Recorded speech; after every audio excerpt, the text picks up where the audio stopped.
Cormac Moore is an historian who has written widely on Irish history.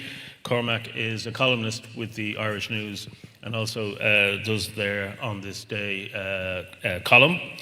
And his latest book is Birth of the Border, The Impact of Partition in Ireland.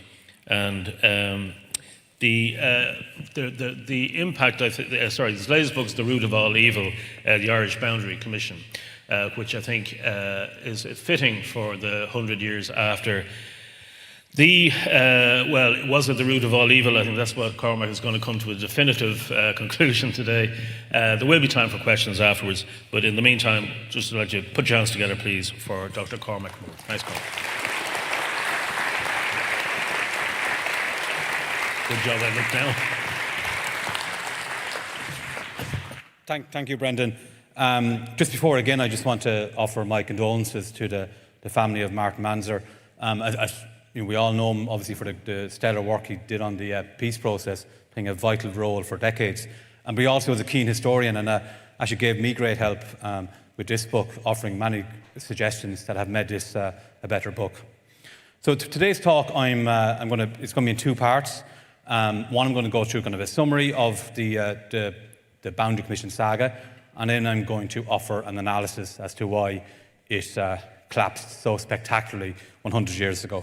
And I'd be very happy to take any questions and comments at the end of it, at the end of my talk. Under Article 12 of the 1921 Anglo-Irish Treaty, if Northern Ireland, which had been in existence since the summer of 1921, opted not to join the Irish Free State, as was its right under the treaty, a boundary commission would determine the border in accordance with the wishes of the inhabitants, so far as may be compatible with economic and geographic conditions. Although Northern Ireland was nominally included in the Irish Free State, it took the first opportunity to opt out of the Dublin jurisdiction in December 1922, which then triggered the Boundary Commission to be established. Despite delays, the Irish Boundary Commission eventually convened, but it was abruptly halted in late 1925 without any changes to the border being made. And this talk will look at the reasons why the Boundary Commission ended so controversially 100 years ago this year. Even before the ink was dry on the treaty signatures, the interpretation of Article 12 was widely contested, not surprising given the ambiguous wording of Article 12. No timetable was mentioned, nor was a method outlined on how to ascertain the wishes of the inhabitants, how exactly economic and geographic conditions would relate to popular opinion, and which would prove most important. Moreover, the areas and sizes of the units, small areas like district electoral divisions or entire counties, to be considered for transfer were not decided upon. Unlike with other boundary commissions that convened in post-First World War Europe, who had independent chairmen, a British-appointed chairman would decide the terms of reference in the Irish case.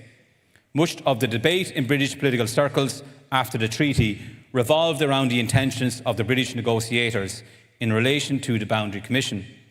While post-treaty the British signatories claimed it was always their intention to recommend only slight rectification to the border in Ireland, this is certainly not the impression they gave to the Sinn Féin negotiators. The British signatories were able to show flexibility on their interpretation of the Boundary Commission due to its ambiguous wording, something they consistently exploited up to the end of 1925. Ulster Unionists were bitterly opposed to the prospect of a Boundary Commission, with Northern Ireland Prime Minister James Craig describing it as the root of all evil. Although Ulster Unionists were not party to the treaty, they were now obliged to adhere to its clauses. The Boundary Commission reopened uncertainty and put Northern Ireland's future in doubt, at least significant parts of it, yet again. At a Northern Cabinet meeting on 10th of January 1922, Craig thought the best course would be not to show our hand at the present time, but to consider the matter very carefully during the few months that might elapse before the Boundary Commission would be established. This was agreed upon by the Cabinet and proved to be the correct and fortuitous decision from an Ulster Unionist perspective, as a lot more time elapsed by the time the Commission finally met in late 1924. Even though Craig claimed the Boundary Commission was the root of all evil for Unionists, it resulted in uniting them and leaving the boundary unchanged. For Northern nationalists, though, the Boundary Commission turned out to be the root of much evil. It gave false hopes for the transfer of large tracts of territory and people from Northern Ireland to the Irish Free State. The treaty resulted in differing opinions and strategies being adopted by nationalists within Northern Ireland, while nationalists living in the border regions, particularly in Fermanagh and Tyrone, were optimistic they would be quickly transferred to the Free State. Those living in Belfast and East Ulster knew they would remain in Northern Ireland, regardless of the generosity of the Boundary Commission. The split within Sinn Féin over the treaty compounded the confusion of Northern nationalists and effectively prevented the formulation of a policy which might have unanimous support. While local authorities such as Fermanagh County Council and some in South Down and South Armagh remained defiant and refused to recognise the Belfast Parliament, others such as Tyrone County Council acknowledged the de facto jurisdiction of that Parliament in view of what was described as the temporary period during which the Northern Parliament is to function in this area. The Northern Government decided to act against those local authorities who refused to recognise its institutions. Over 20 nationalist-controlled authorities were suspended by April 1922. Paid commissioners were put in place to run the affairs of the suspended local authorities.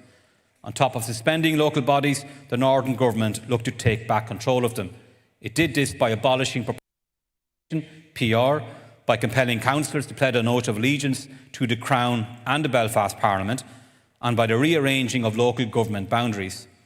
Michael Collins, who was chairman of the Provisional Government of the Irish Free State from January 1922, complained to Winston Churchill that some of the decisions were made in anticipation of the Boundary Commission's work, to paint the counties of Tyrone and Fermanagh with a deep orange tint. All of these decisions that transformed the electoral landscape of Northern Ireland were evident when the Boundary Commission finally did meet in late 1924. The convening of the Boundary Commission was delayed by almost 2 years from the moment Northern Ireland opted out of the Irish Free State in December 1922. There were many reasons for the long delay. On the Free State side, the Civil War from June 1922 to May 1923 was the primary factor in not calling for the Boundary Commission to convene. Kevin O'Sheil, director of the North Eastern Boundary Bureau, which was established in October 1922 to prepare the Free State's case before the Boundary Commission, pointed out in January 1923 what a ridiculous position we would cut, both nationally and universally, were we to argue our claim at the Commission for population and territory when at our backs in our jurisdiction is the perpetual racket of war, the flames of our burning railway stations and property, and the never-failing daily list of our murdered citizens. And you can see O'Sheil here, he's standing fourth left as part of a Free State delegation to the League of Nations. O'Sheil also argued that his bureau needed time to prepare their case. The dedicated team of staff of the Boundary Bureau did an enormous amount of preparatory and propaganda work by producing leaflets, pamphlets and a book, the Handbook of the Ulster Question, as well as hiring legal agents in the North and advising Free State government ministers. O'Sheil argued that their motto should be Festina Lente, make haste slowly. Meanwhile, however, the Northern Government was availing of the maxim, delay defeats equity, by not only changing the electoral structures of Northern Ireland, but also by instigating infrastructure projects, such as a reservoir to supply water to the residents of Belfast in the Silent Valley in the Mourne Mountains in 1923, with a view to adding permanency to the 6 counties as one compact unit. The Free State was also guilty of stereotyping the existing boundary by introducing customs barriers in April 1923, all along the land border between the Free State and Northern Ireland. From the signing of the treaty in December 1921 to the tripartite Government London Agreement in December 1925, there were 3 general elections in the United Kingdom and 4 changes of government, another reason for the delay. When the Free State government did get around to nominating its commissioner, Owen McNeill, in July 1923, it asked the British government, by then a Conservative administration led by Stanley Baldwin, to appoint a chairperson and to constitute the Boundary Commission. The British government preferred for a conference to convene instead, something the Free State and Northern Ireland governments agreed to. By the time the President of the Free State Executive Council, W.T. Cosgrave, met Craig in conference for the first time in February 1924, there was a new British government who organised it, the first Labour government, an unstable minority administration led by Ramsay MacDonald. After 2 conferences in February and April 1924 ended in failure, under pressure from the Free State government, the British government was forced to request for Craig's government to appoint its representative. He refused. Despite the enormous pressure he and his die-hard supporters in Britain put on MacDonald's government, an agreement was reached between the British and Free State governments to pass simultaneous legislation to allow for the British government to appoint the Northern Ireland Commissioner instead. By then, MacDonald's government had appointed the chairman, Justice Richard Feetham, who accepted after the government's first choice, former Canadian Prime Minister Robert Borden, had turned the offer down. While Feetham was based in South Africa, he was British-born and, according to his friend Lionel Curtis from the Colonial Office, constitutionally of conservative temperament. You can see Feetham and Curtis seated second and third left, respectively, in the middle row. They were friends since they studied in Oxford University, were members of Lord Alfred Milner's kindergarten, a group of civil servants who served under Milner's South African Imperial Reformulation Project while Milner was High Commissioner of South Africa.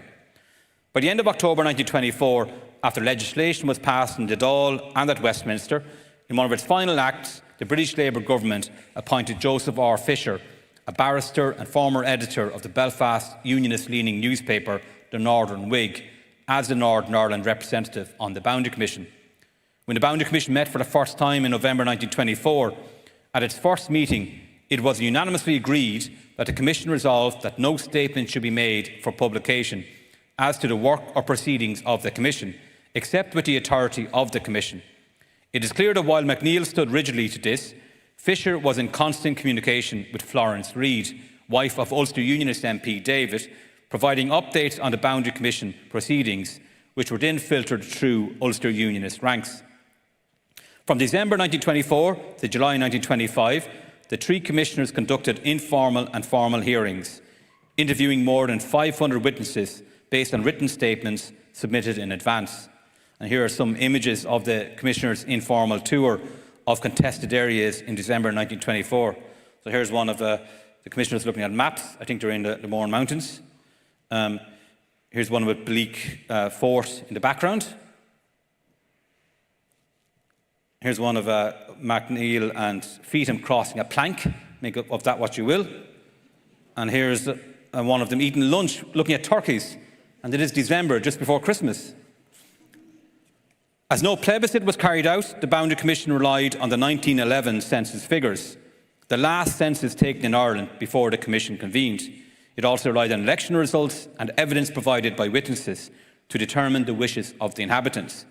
The chairman, Justice Richard Feetham, generally supported the assumption that all Catholics tended to be nationalists who sought inclusion in the Free State, and all Protestants tended to be unionists who sought inclusion in Northern Ireland.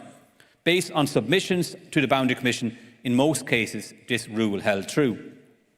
Throughout the sittings, the main argument used by nationalists looking to be transferred to the Irish Free State was that the wishes of the inhabitants should override any economic and geographic factors, and as Catholics made up the majority in most of the contested areas, they should be transferred to the Irish Free State. Wrongly, they assumed that the wishes of the inhabitants would be the overriding concern of the Boundary Commission. Many nationalists referred to their political rights being removed by the Northern Government, highlighting the suspension of nationalist-controlled local authorities and the obligation to take an oath of allegiance to the Crown and the Northern Government. Unionists countered that the non-compliant local authorities were rightly suspended for their refusal to perform the duties imposed of them in pursuance of the Local Government Ireland Acts, and in any event, they would still have won their seats in a contested election.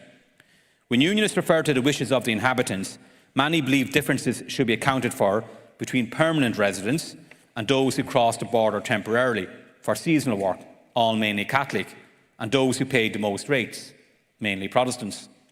Demonstrating breathtaking superiority in contending that the views of the higher ratepayers should carry more weight, a Unionist witness, John Scott, stated that the unskilled labour in Derry City is largely performed by labourers from Donegal, who drift in and generally bring their wives and families. These are the people who are huddled together in the west and south wards, almost every house being occupied by 3 and sometimes 4 families, and each family occupying only one room. He believed that the life of the city was dependent upon these people, then in short time the streets would be deserted and the works idle. A representation from a group called the Inhabitants of the City of Londonderry and the North West Liberties countered this argument and condemned the treatment of people as more important based on their wealth and political power, stating, according to all recognised principles of modern civilised society, the humble labourer, the struggling artisan, the small dealer, to mention only a few, are each and all entitled to be considered inhabitants, on equal footing so far as political rights and freedom of conscience are concerned, with the wealthy manufacturer, the wholesale merchant, or the absentee landlord. Such demands expressed in 1925 found expression decades later in the North during the 1960s civil rights campaign, with one of its main goals being one man, one vote. Unionists mainly focused their cases for inclusion in Northern Ireland on economic factors, with almost all submissions claiming their regions were intrinsically linked economically with Northern Ireland. Feetham looked at economic conditions as they prevailed in 1924-25 and not how they were interpreted by the treaty signatories in 1921. This proved highly damaging for the Free State cause. Unionists either looking to be transferred to or remain within Northern Ireland were quick to point out the higher taxation and generally higher cost of living in the Free State, partly caused by the crippling civil war. The use of the Sinal Valley Reservoir, which started construction in 1923 to support Belfast residents with water, was used as an argument to retain all of County Down in Northern Ireland.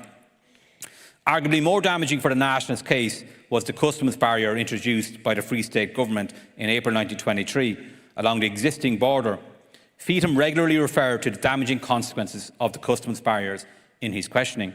He told a Free State Inspector of Customs and Excise, P.O. Golan, it was obvious the customs barriers have made a position much more irritating for people along the border.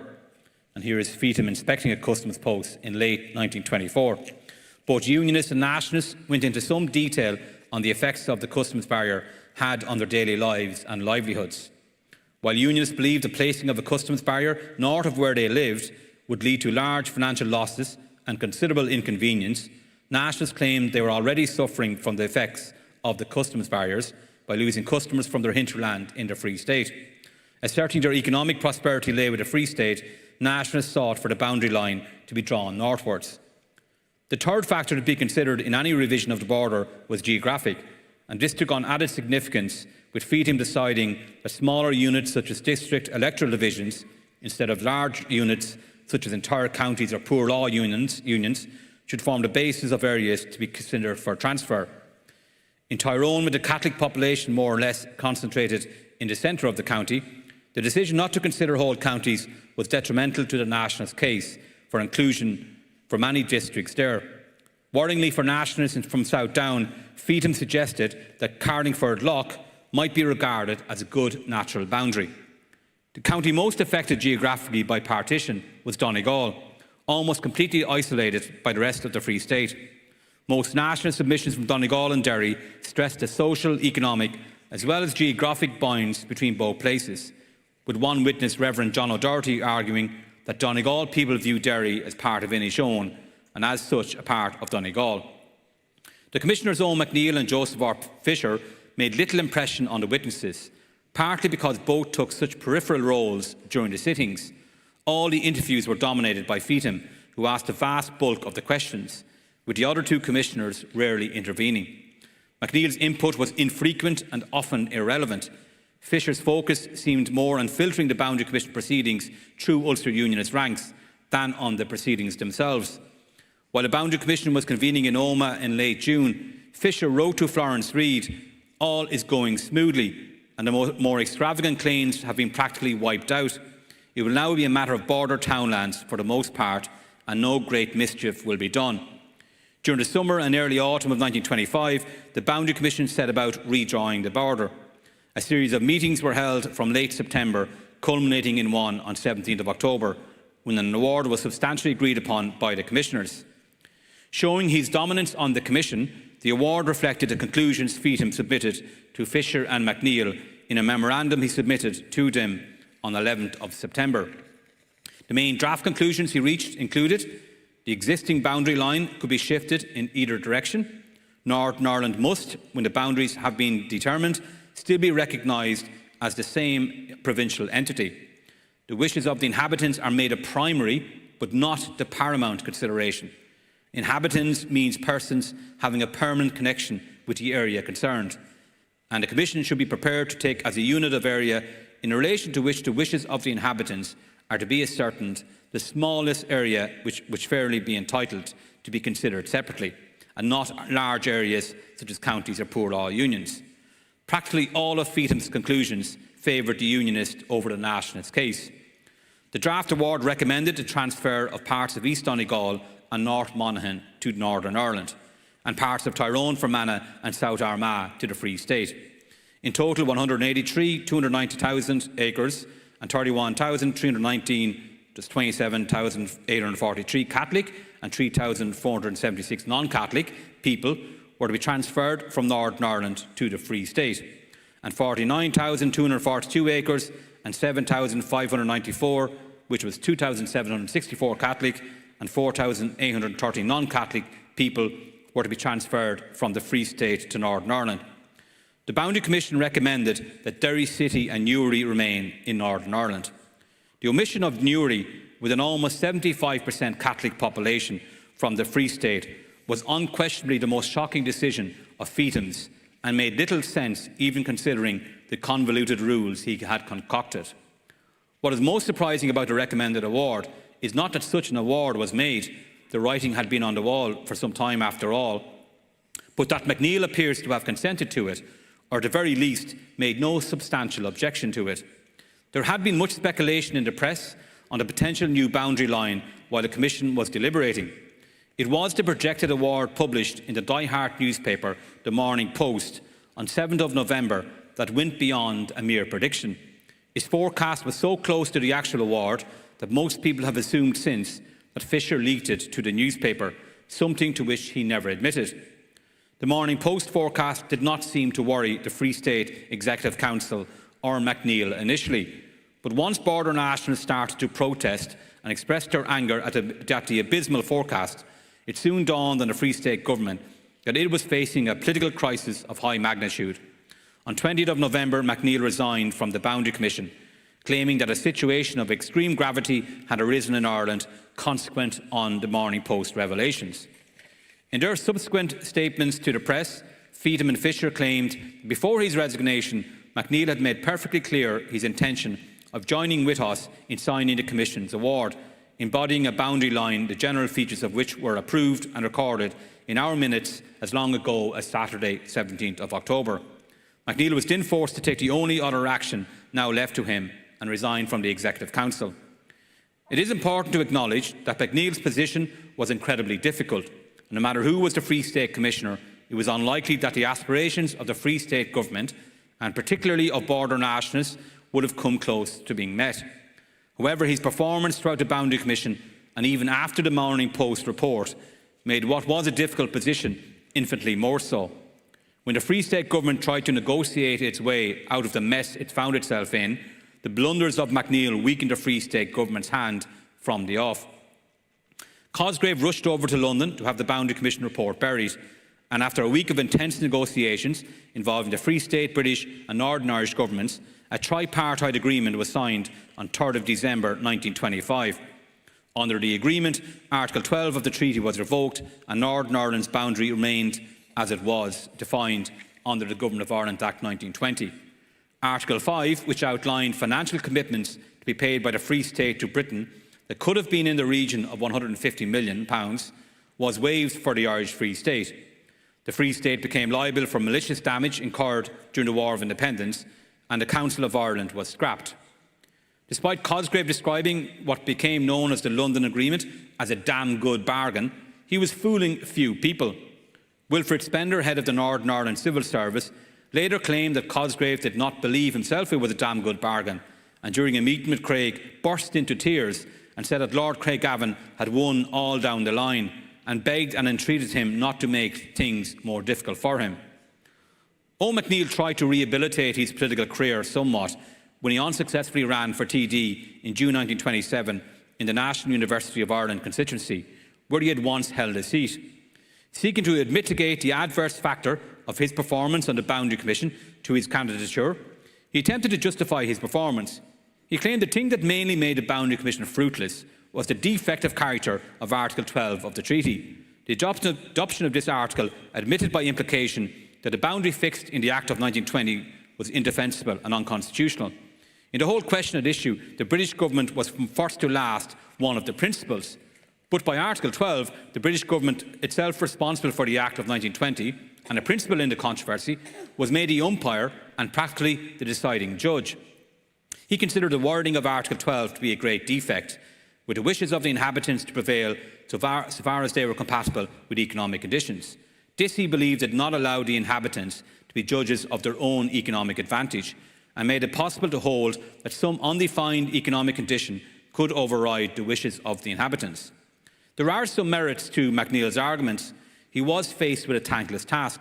No matter who was chosen as the Free State representative on the Boundary Commission was always likely to face an uphill battle to achieve even a minimum of the demands of Irish nationalists. The ambiguous wording of Article 12 of the treaty, whether by fault or design, was at the heart of most of the problems nationalists subsequently encountered over the following long 4 years. The Sinn Féin plenipotentiaries were at fault for agreeing to such vague wording, while the British negotiators probably designed the clause in such a way to offer them manoeuvrability options on which they readily capitalised. Article 12 was a poorly drafted, hastily written clause. There was no alternative option offered if one of the parties refused to appoint its commissioner. The decision of the Northern Government not to do so almost prevented the Boundary Commission from convening at all, and was responsible for the longest delay in its establishment. Also, no time of preparation was offered from the time of the Commission's award to its implementation. The British and Free State governments had to meet to overcome this potential obstacle. Regardless of the sizable obstacles MacNeill faced, it is hard to disagree with the Derry Journal's assessment that his performance was marked by inertia, incapacity and appalling ineptitude. For much of the Commission's proceedings, he embodied the caricature of the absent-minded professor, seemingly disinterested in what was happening around him. By not strenuously objecting or issuing a minority report to the proposed Boundary Commission award, and the manner of his resignation from the Commission and then the Executive Council turned what could at least have been a propaganda win for the Free State into one of containment of a potentially terminal crisis for his government. From a nationalist perspective, arguably a bigger problem than the ambiguous wording of Article 12 was the British government getting to choose the chairman of the Boundary Commission. The wording of the clause was similar to the wording of other boundary commissions in Europe at the time, after all. However, all of those were convened by independent chairmen. Geoffrey Hand suggested that the nationalist jibe, Feetham Cheetham, attributed to Free State Governor-General Tim Healy, was unfair to Richard Feetham, and no one produced any piece of evidence to back up their claims that he lacked integrity as the Commission's chairman. Yet it is hard to escape the unfairness of his proposed award and how all these interpretations favoured the unionist over the nationalist cause. While his honour perhaps may not be questioned, his bias certainly should be. This bias may have been because of his background and worldview, a worldview that embraced the important global role of the British Empire, which was always unlikely to favour those who sought to distance themselves from it. MacNeill remarked that throughout the Boundary Commission sittings, Joseph R. Fisher was very impassive and had left all to Feetham. With Feetham sharing most of Fisher's interpretations, there was no need for Fisher to be more assertive. Fisher's persistent breaching of the confidentiality agreement, approved by the Commissioners at their first meeting, was unquestionably valuable to Ulster Unionists during the Boundary Commission sittings. In statements and interviews, nationalists tended to focus on the wishes of the inhabitants, even though the 1911 census returns and details on elections were readily available. Many also spent some time describing how they were mistreated in Northern Ireland, despite their complaints being outside the scope of the Commission. Given his correspondence with people like Wilfred Spender, Robert Lynn and most importantly Florence Reid, it is probable that Fisher assisted the Ulster Unionist Council and that Northern Government in steering Unionist representations towards issues he believed were important to Feetham, such as economic factors. The long delays in the convening of the Boundary Commission lessened the prospects of a favourable outcome for Irish nationalists. From the moment the clause was triggered in December 1922, the Boundary Commission was put back by civil war, elections, changes of governments and an imperial conference, boundary conferences among the parties involved, illnesses, all mainly to James Craig, obstructions, judicial reviews, and even some cases of lengthy travel. It is important to note that the Civil War did untold damage to the Free State's case, crippling it financially and reputationally before the Commission convened. The 2-year delay was compounded by Feetham's decision to consider conditions as they were in 1925 and not in 1921. Aided by the Northern Government's efforts to paint its territory with a deep orange tint, as Michael Collins put it, Northern Ireland had attained a permanency by 1925 it did not have in 1921. W.T. Cosgrave's Cumann Gael government took seriously the Boundary Commission, as well as its pursuit of United Ireland, certainly up to the tripartite agreement negotiations in late 1925. This stance may have been motivated by looking over its shoulders or ahead to the future, or perhaps most likely it was a combination of both. The dedication of the staff and the scale of the work completed by the North Eastern Boundary Bureau was laudatory. The work, however, was often directionless, based on assumptions that did not hold true. It made many wild assumptions and based much of its extensive output on those assumptions. The Boundary Bureau can be allowed some latitude for making assumptions on how Article 12 was going to be interpreted, as its members were, like everyone else, grasping in the dark.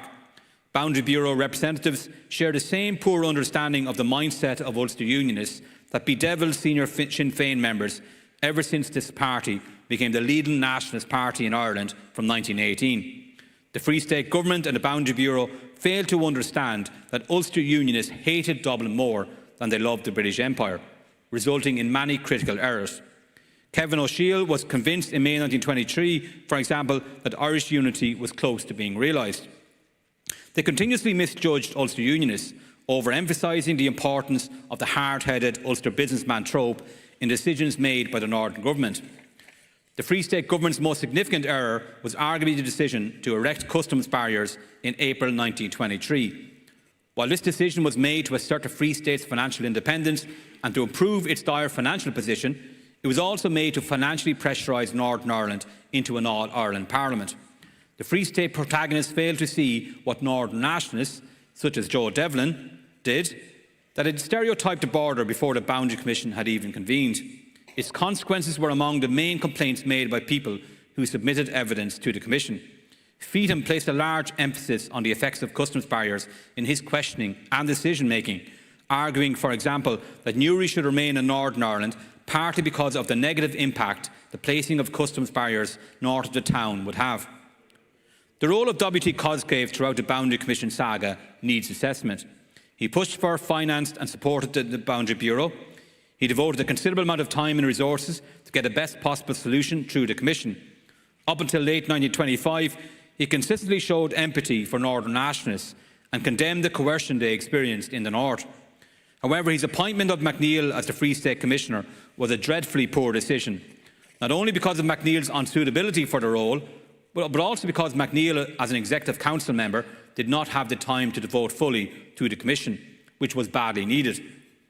Cosgrave put too much faith in the fairness he expected from the Boundary Commission and failed to heed the internal warnings on the ambiguity over interpretations of Article 12.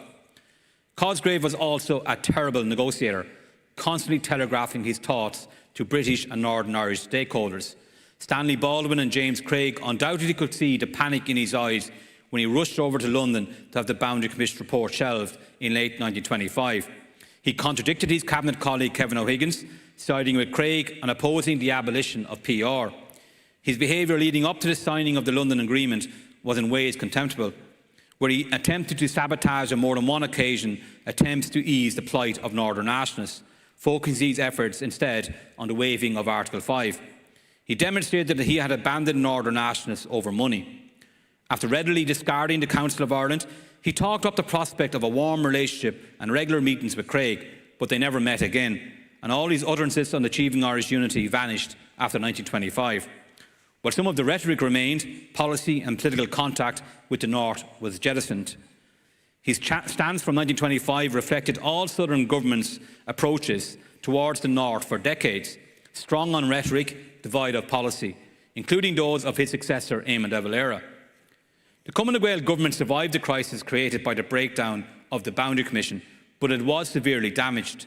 Some of its TDs, including William McGuinness, Dennis McCullough, Pádraig O'Malley and Christopher Byrne, resigned from the party in protest over the Commission fiasco, with some going on to found a new political party, Clon Éireann.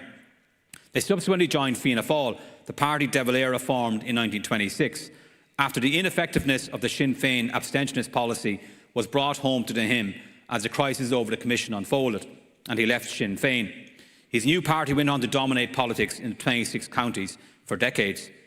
British governments, from David Lloyd George's coalition government in 1921 to Stanley Baldwin's Conservative government in 1925, including Ramsay MacDonald's First Labour government in between, acted to deceive nationalists and to ensure the outcome of the Boundary Commission would favour unionists by only recommending cosmetic changes to the border. They did this by ensnaring Sinn Féin into agreeing to a vague clause in the treaty, by stalling on the convening of the Commission, by promising unionists that no substantial changes will be made to the border, regardless of the Commission's recommendations, and by appointing Conservative and Unionist commissioners who were never going to agree to an extensive rectification of the border. For the British government, the highest point of danger was in 1924, due to the political crisis that ensued over its appointing of Northern Ireland's Commissioner. By late 1925, with the Free State in such a vulnerable position over the McNeill fiasco, both the British and Northern Irish governments held all the cards. A parallel feature to the Boundary Commission saga were attempts by the Free State government to push away from the Empire and assert its newly gained independence, while the British government tried to pull it back into the Empire's orbit. This manifested itself by, on the one hand, the Free State ignoring the proceedings of the Judicial Committee of the Privy Council, and on the other hand, the British government diminishing the role of the League of Nations in resolving intra-empire disputes. The Free State sought unsuccessfully for the treaty's international credentials to be prioritised in how the Boundary Commission was settled, whereas the different British governments in power at the time ensured it remained an imperial issue. The Free State government's quest for Irish unity was severely compromised by its stance that no offer of Irish unity should be accepted if it jeopardised any of the independence it had attained since 1921. This was never likely to impress Ulster Unionists. The 1925 London Agreement was a triumph for James Craig more than anyone else. Under enormous pressure, both internal and external, he steadfastly stuck to his not-an-inch strategy and refused to recognise the Boundary Commission, publicly at any rate. Not only did the tripartite agreement secure Northern Ireland's existing borders, the irritating Council of Ireland was disbanded also. In his and his government's opposition to the Commission, there was considerable hypocrisy at play though. He thought it outrageous that unionists were expected to adhere to an agreement, the treaty, it took no part in, while expecting nationalists to accept the Government of Ireland Act 1920, that they were not consulted on. Craig also went to great pains to express the importance of the Government of Ireland Act, it being considered a sacrosanct agreement. Yet he had no problem in swooping away parts of the Act he did not like, such as the Council of Ireland. He also wilfully ignored his commitments to imperial contributions and protecting minority rights that were embodied in the Act. His government severely punished nationalist bodies for boycotting Northern institutions, while his government benefited by boycotting the Boundary Commission. Craig, with his popularity soaring after the London Agreement, had a perfect opportunity to be magnanimous towards the nationalist minority. He chose not to, governing solely for Ulster Unionists instead, leaving Northern society to remain bitterly divided. While the border issue was settled by late 1925, divisions remained as malignant as ever. For almost everyone, the Boundary Commission was an unsatisfactory solution, but for border nationalists on the northern side, it had offered real, tangible hope. The slow and steady sapping of their rights and influence in the early years of partition had a devastating effect on their morale and confidence, and they clung desperately to the hope of being released from their burdens. There were, though, inherent weaknesses in some of the Northern nationalist arguments, and many were overly expectant of what was not in the gift of the Free State government to deliver. Some expected that the entire counties of Tyrone and Fermanagh, as well as Derry City, Newry and other places in South and East Down and South Armagh, would be transferred to the Free State. However, if the Commission decided to use the county as the unit to be considered, only for Tyrone and Fermanagh would have been transferred. If the Boundary Commission chose smaller units, parts of Tyrone and Fermanagh would have remained in Northern Ireland. After 1925, Northern nationalists had to accept, whether they liked it or not, that they were citizens of Northern Ireland. Nationalist MPs Joe Devlin and Thomas McAllister decided to enter the Northern Parliament following the April 1925 election. They were followed by 3 more nationalists in 1926.